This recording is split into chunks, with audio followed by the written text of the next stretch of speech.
keeping up with inspiring women. Yesterday, two-time ovarian cancer survivor Diem revealed that she's in remission. There's absolutely no challenge my next guest cannot handle. The strength comes from you don't want to be a victim of your disease. You want to be the champion of it.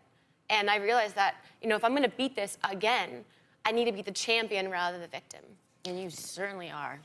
What doesn't kill you makes you stronger. Stand a little taller. Doesn't mean I'm lonely when I'm alone. What doesn't kill you makes you fighter. What's that secret lighter? Doesn't mean I'm over, 'cause you're gone. What doesn't kill you makes you stronger, stronger.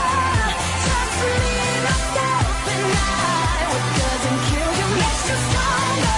Stand a little taller. Doesn't mean I'm lonely when I want to be more of an advocate for patients, and that's why this time around I feel completely different than the first time around. The first time around I hid like no other. And this time around I feel like I'm stepping out and I'm okay about being the cancer girl on MTV. The first time I'd heard that, I'm like, no, my name is Diem, it's not the cancer girl. This time I'm like, yes, I'm the cancer girl, bring it on. Fear is, to be honest, like fear is definitely affected me for a long time. And I was very fearful going through ovarian cancer the second time. And I will admit that, like, I was terrified that I wasn't gonna make it to 2014. Like, that was something that my doctor would talk to me about. And when your doctor talks to you about your mortality, it changes you. You see things on TV like, you know, Bill and Juliana, and you see, you know, the IVF and all these things are being brought to the forefront. And because of watching these shows, I knew about it, and that became normal to me. Like, I hear about more people freezing eggs, more people having problems with fertility, so you're hearing about it more. It's not so embarrassing. So that's why I've really been public about this and like trying to freeze eggs, because to be honest, my doctor told me I'm, if not the first, I'm one of the first current ovarian cancer patients to ever get hormone shots to freeze eggs. Yeah. It was hard. It was really hard. It's that first time, like, ripping off that Band-Aid, and you're doing it in front of people you don't know. And I think every woman that's ever been through chemo or cancer knows that feeling. It's that first time you allow somebody to see you vulnerable. First time I went through cancer, I created this MedGift website that was a patient gift registry. And I feel like more so now than ever, I know what a patient wants. I know what a caregiver wants. And I'm changing MedGift like full force. Your emotions are everywhere, and you can't figure out what's the drug, what's your real emotion. You know, they're in this house full of these crazy people, and you're like, I can't figure out what's real and what's not. So, Do you even have a sex drive during that time?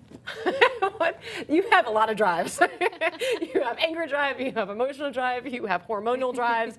Yourself is an overdrive in general. I am a full believer now that every single woman from 23 on, when they have their yearly checkup exam at the GYN, ask for an internal ultrasound.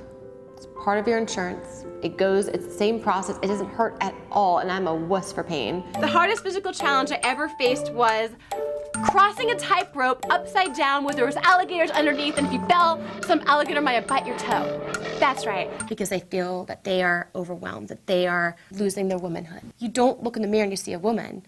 You see a sick person. And any way to regain that sense of being a woman is the time that you feel like, all right, I got this, I can do this.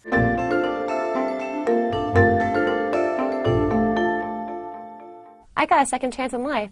I could have very easily not made it through ovarian cancer, but I got a second chance. And heck yeah, my career comes first, because I now have an opportunity to make lives of other patients better. Catching it early is the best way to beat ovarian cancer. I mean, the earlier you catch it, the more chances you have to beat it. And, you know, having a pre-screening, asking your doctor for an internal ultrasound, you know, especially if you have it in your family, is so important. Like getting a CA-125 blood test once a year after the age of 23.